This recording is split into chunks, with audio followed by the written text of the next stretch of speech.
Carol. Happy birthday, Beck. Happy birthday.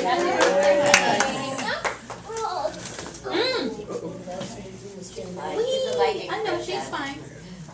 She's stronger than any of us put together. You're okay, good. Good, I'm glad. Now come on, please. No. Okay. Come on. Thank you. You are welcome.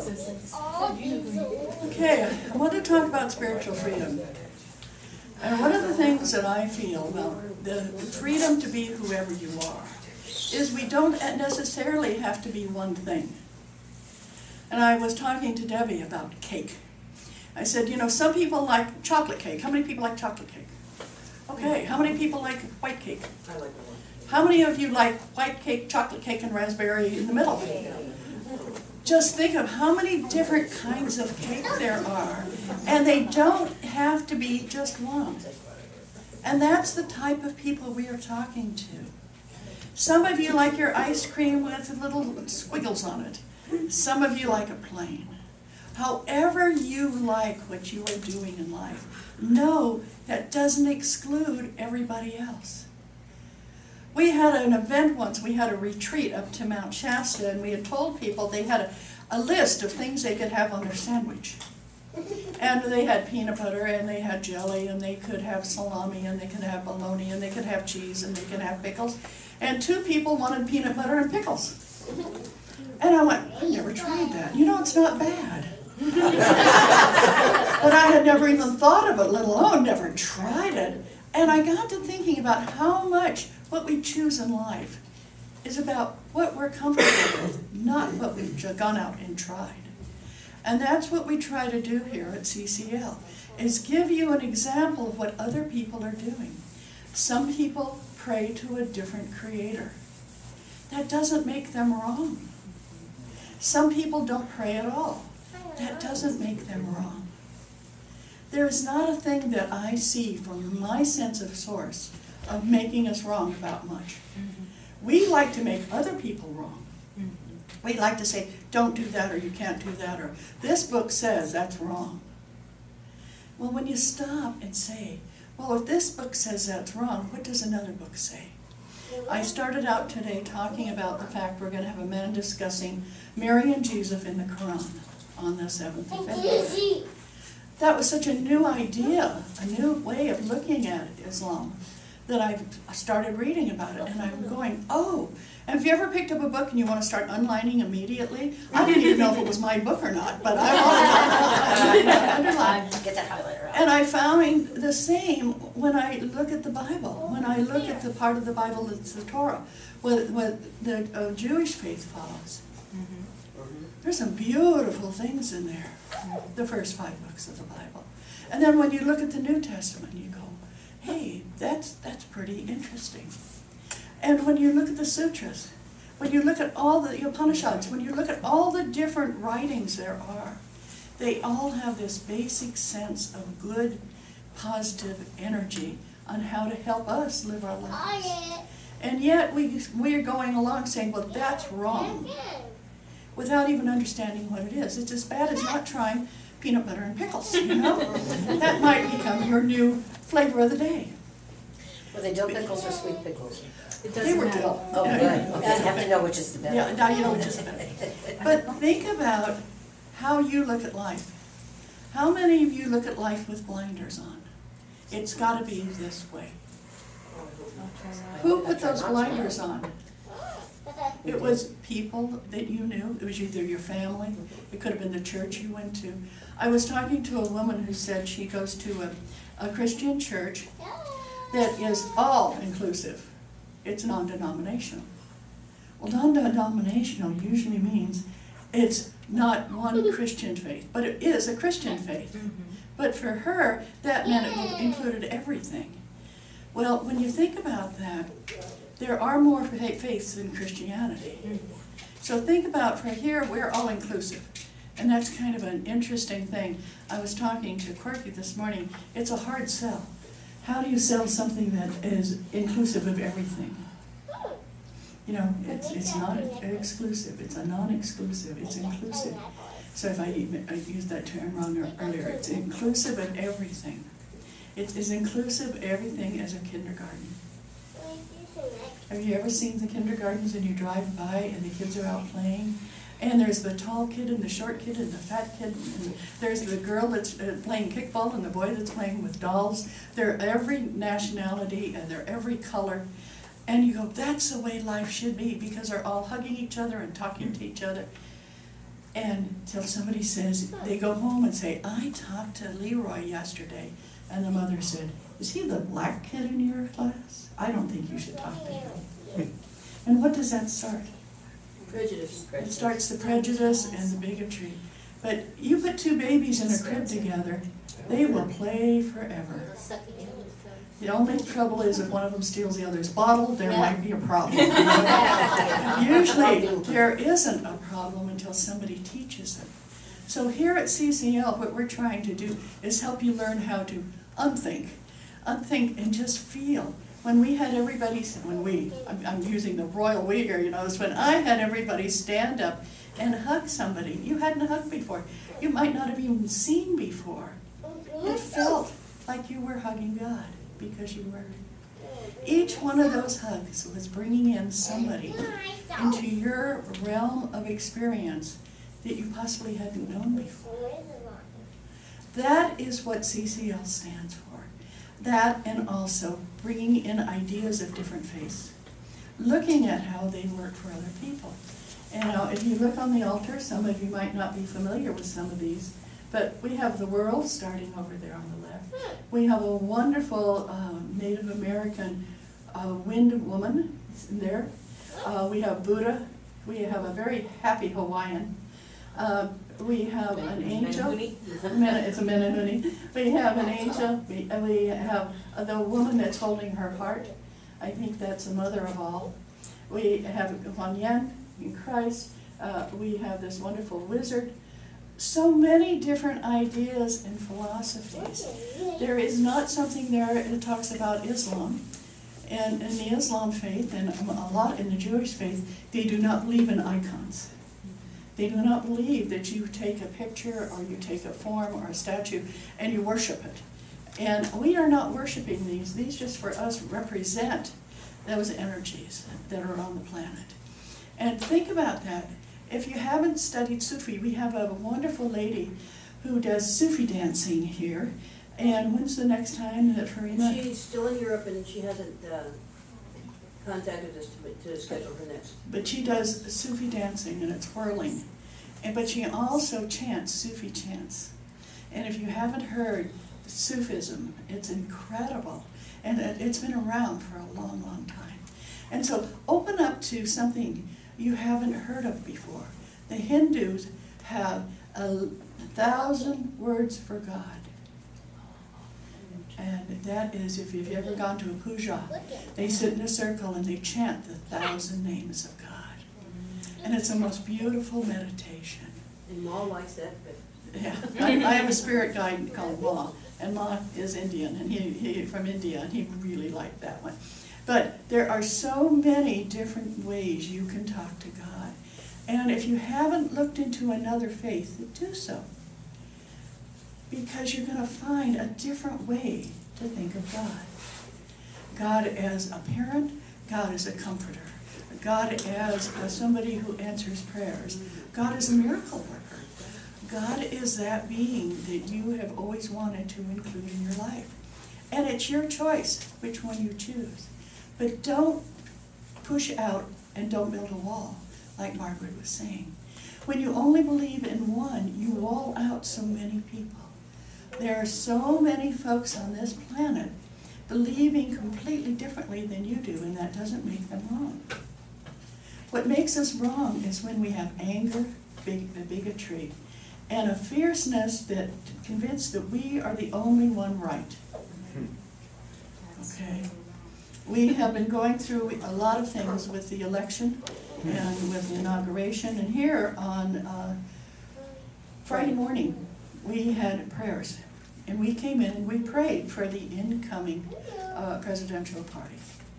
We prayed that they find their right path that is convenient and comfortable for everybody and that helps everyone. And somebody said, well, are you going to go protest?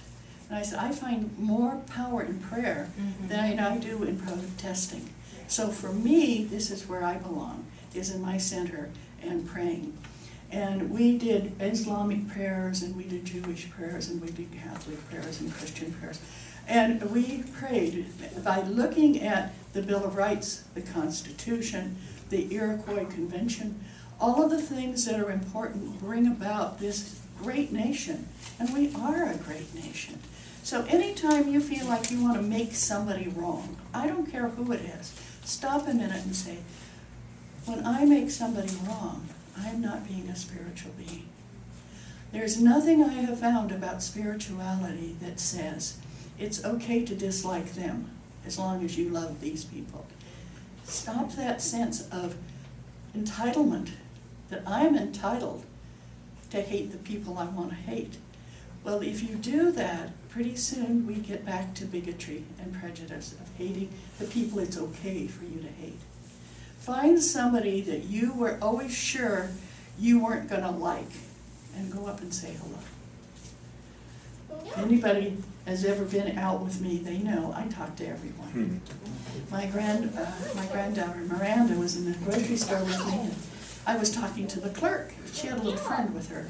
The clerk and I were talking back and forth, and Miranda said, "Does your grandma know everybody?"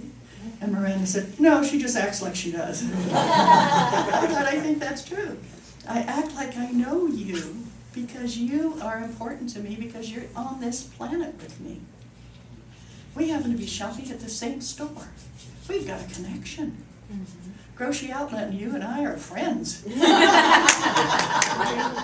You know, it's one of those things that you find your friends everywhere. I had a woman come in to see me, and she said, "I don't have any friends." And I said, "Well, you have to start with one." And she said, "Well, I don't know anyone that I would like to be friends with." I said, "Let's start with you. Can you say I love you to yourself?" I said, "Can you get up in the morning and look in the mirror and say, you are beautiful and I love you?" She said, "Well, that's not true." I said, "It's not true until you do it." You know, I have a full-length mirror in my bedroom, and I take my shower, and I come out and I look in the full-length mirror, and I say, "Hello, sexy." You know, doesn't that set you up for the day? Yeah. Now, if I just said, "I'm not going to look in the mirror, I'm not going to look in the mirror, I'm not going to look in the mirror," what does that do? That stops that friendship with yourself. Honor who you are. Most of you didn't know me when I was weighing 360 pounds, but I was a sight to behold. And I was sexy. Yes, you were. And I started losing weight, and I still am that being. What you weigh is not who you are. What you believe in is not who you are. There are so many things that we hold on to that's us. We are a child of God. Whatever you call God, you are a child of God. And that ability to accept that seems so difficult for so many people. I know that my Creator made a perfect person. And your Creator is the same Creator as mine, and you are perfect.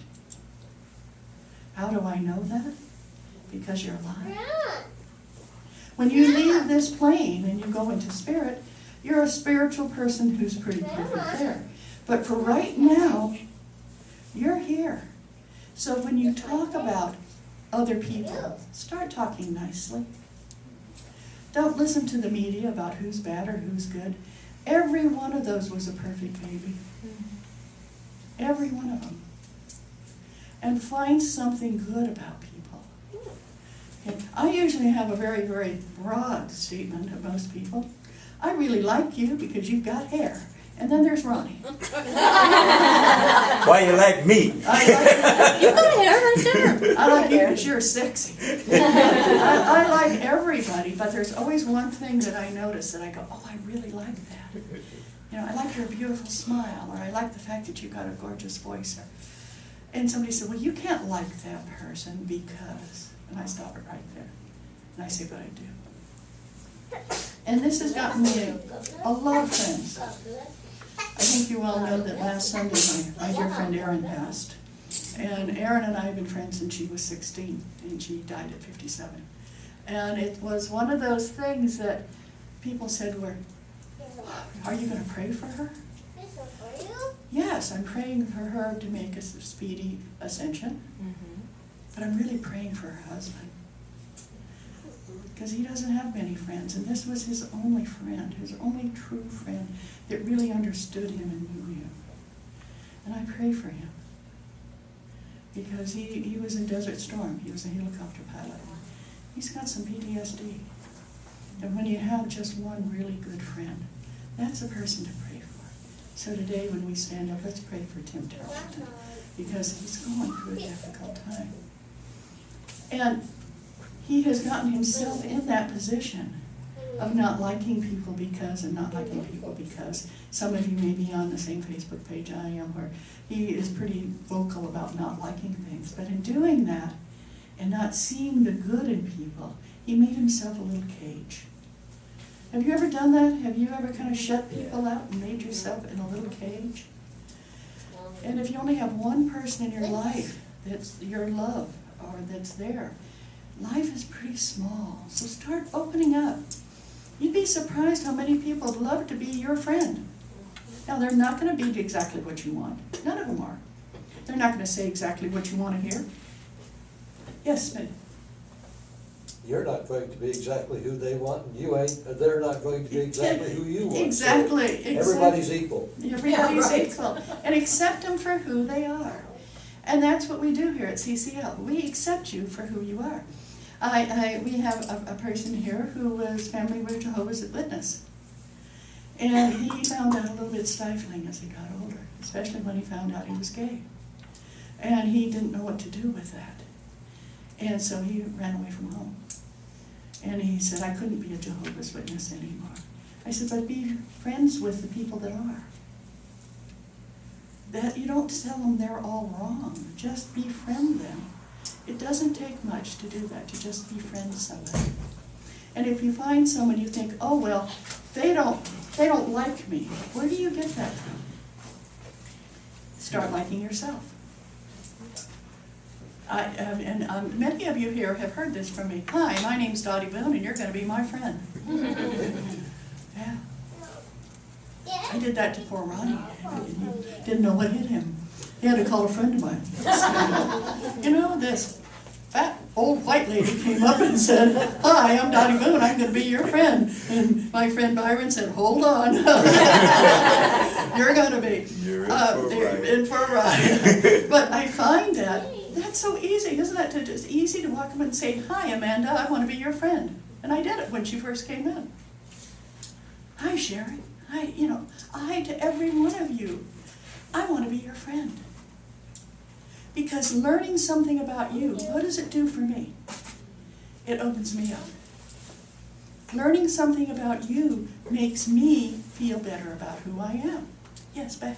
You even discovered more about Scientology. Right. Which takes in this society a great deal of courage. Right. Well, I decided I want to know what this is. And I went and I was met with open arms. I heard a wonderful talk. It was great.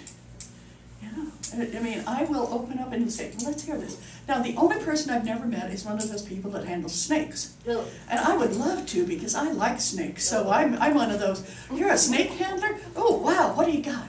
I went into a guy's house one day, and he was saying, well, you don't want to go into my son's bedroom. He collects snakes. I said, really? Does he have a python? Oh, yeah. Does he have a rattlesnake? Well, yeah.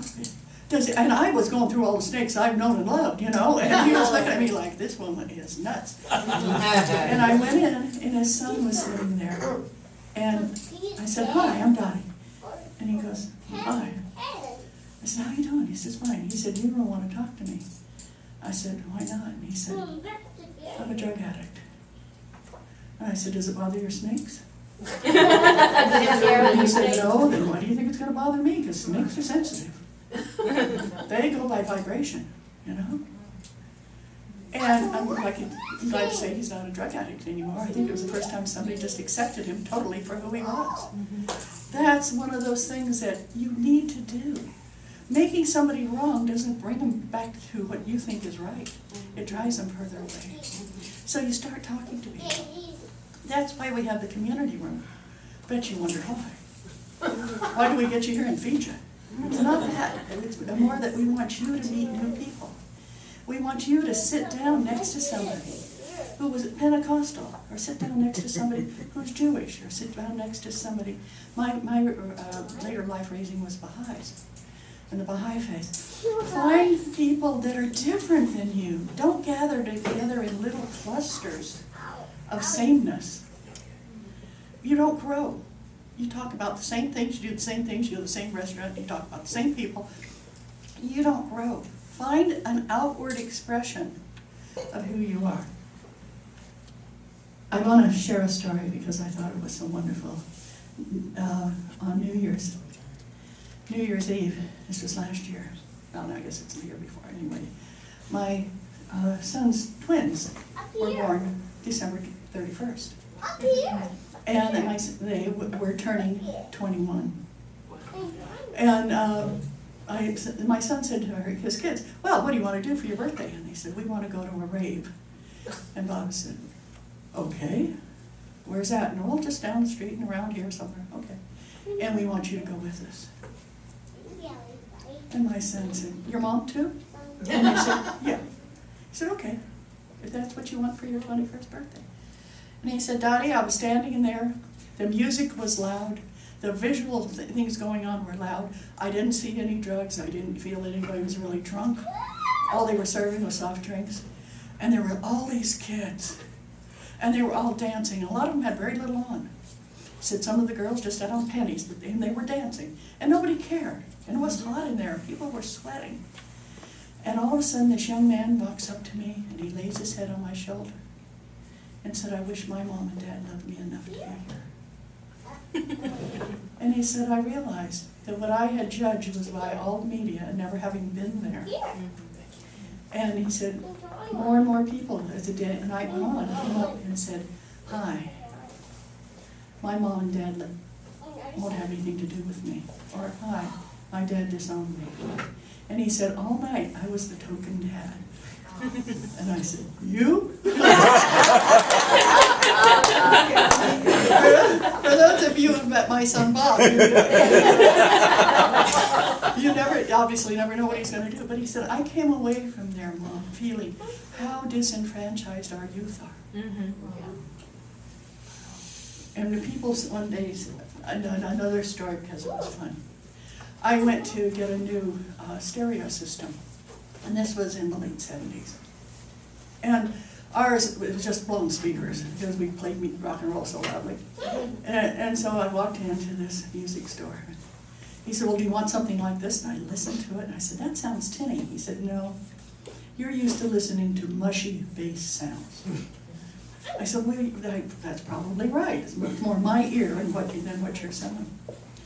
And he said, so what kind of music do you listen to? And I said, Led Zeppelin. Yes. And he said, you listen to Led Zeppelin? You like Led Zeppelin? I said, no, that's not the question. It was asking, what do I listen to? Led Zeppelin plays at our house 24/7. That's what I listen to. And he goes, oh, okay. So, and I realized that's what I did for my kids, as I was there for them with what they were doing. We were lucky enough that they got tickets to go see Queen when Queen was going to be playing in the Cow Palace. And the gentleman was going to drive them, and they were 16 and 18 at the time. The gentleman was going to drive them. His parents took away the car, and he couldn't go. And so they go, Mom, we've got tickets to go see Queen. I said, okay, I'll take it. They said, you've got to go to work tomorrow. I said, that's okay. So they got in the car. We drove them up to the Cow Palace. I said, now, see that bowling alley? I'm going to park the car in that bowling alley parking lot. And when it's over, you just come knock on the window. And so, and the kid that couldn't drive was with us. He said, you're going to sit here all night and wait for us? I said, yeah. And he looked at me and he said the same thing. I wish my mom and dad were like you. I thought, well, why would I not get them someplace they've been saving their money and everything for so long? And my son got a great, great picture of Freddie Mercury that he gave a copy to Ronnie, of him singing, and it looked like he was singing right at Bob, you know. And I thought about that. Yes, that's what having kids is about, is appreciating what they're interested in and not having the same type of bigotry that we have about people. About you can't do that because you can't do that because. You appreciate what they're interested in and what they like. And it's amazing what it does. So when I'm talking about this, I want you to realize that you are seen differently than who you want to be seen. No matter how you present yourself, you're going to be looked at in a different way. Whether you want to or not, you're probably going to be judged at how you walk, how you wear your clothes, how you talk. Try not to do that to other people. Try not to say, well, they're bad and I'm good because they do X. Stop and look at them and get to know them. Take some time to sit and talk to people today and find out who they truly are. Religion helps many of us get started in life. And then when you find a path of spiritual discovery, where you start thinking about things more spiritual and not just what's put down in one book, what we feel in our heart. If we hear somebody say, you can't play with that person because it says so, stop and say, wait a minute. That's the reason I want to be with that person, because they are different. And how does that feel with you? How does getting to know different people feel? This morning you hugged, I think you hugged everybody in the room. I said hug 5 people, but you just kept hugging, so I didn't want you to again. But you were hugging people of every different face in this room. Every different background. Isn't that wonderful to know that it's okay? And none of you got cooties. Do you remember that? When I was growing up, boys had cooties. Yeah. Oh, that was around when I was growing up. Yeah, that was around when you were growing up. Oh my gosh. Half a century later. And, but it's one of the thing. No, Quarter quarter century century. thing. Oh, yeah. Still the thing. Yeah, but Starts isn't about third grade, that right? something that somebody had separated, so women are over here and men are over here, and we believed it starting at age 6? And then as you get older, people saying it's okay, they're okay people. Yeah, but they've got cooties. So think about, Booty shots. from my view, is we are not created to be sheep. Nope. We're not created to just follow one line and not think, believe, or do something. We're raised to think of new things, look at new things. We might want to go back to exactly the way we were raised, and that's wonderful. But how many kids do you know at 17, 18, turn against their parents, turn against their religion, turn against their country, turn against, and everyone's going, oh, they're bad, they're bad, they're bad. No, they're not, they're just searching. And when you find somebody that's just searching, it might be because they just got disenchanted with something. Find a way to sit and listen. You don't always have to tell people how to live their life. In fact, you're better off if you don't. When you feel like you know best, you might want to take a step and say, that doesn't work for me. Them not listening. That's when you have to stop and listen. When you feel it doesn't work for you to listen to somebody, that's when you have to stop and listen. Because they're going to have something they say that's going to trigger you to either believe more strongly or disbelieve something that you had. Some of you in your past might have had a difficult association with priests or nuns or rabbis or any type of person that said, I am a person of God, and you got let down. Okay. The reason is you're a person of God, and you went, wait a minute, that's not what I feel. That heart is one of the most powerful things you have. And we quite often negate it and go with our head. But as I read, so-and-so is no good. And many of you were in a situation where you were kicked out of your church because you got a divorce, you had an abortion, you got caught cheating on some type of exam, and they said, you don't belong here. Well, I want to tell you, when you're getting a divorce or you've gone through a horrible time deciding whether to give up a child or not, or when you're studying your heart out and you're not moving forward, that's when you need somebody there for you. not when you're making those decisions to do something that is so difficult. So listen to people when they tell you what they're doing and what they're going through. And quite often the greatest gift you can give them is just to say, I hear what you're saying. You don't even have to say, I understand what you're saying, because you might not. Let them know you hear them. And if you've listened to them for 22 times before and they're saying the same thing, well, listen to the 23rd and say, I hear you. Don't give up on people. Folks, people need to have somebody there for them. And you might be the only one. And each of you, just think for a moment, who is the one person you know for sure is there for you? And what happens if they weren't? What would you do? What would you do?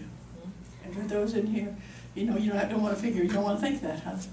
But for those in here who have lost somebody, who have been married and have lost somebody, who lost your mother or your father or lost a child, you went into this pit of despair instead of kind of looking around and saying, who else is there for me? Because there's always somebody else there for you.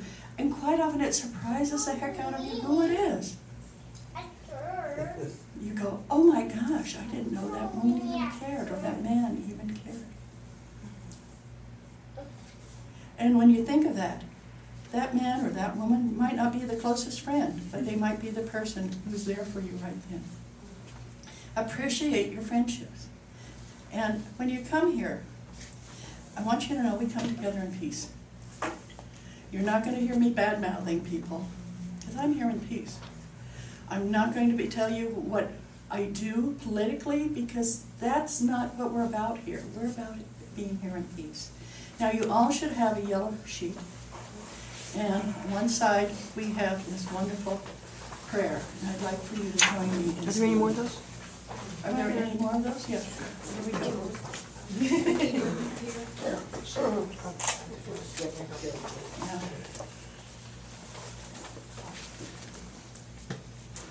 Okay, are you ready? We come together in peace. We sing together in joy and with love.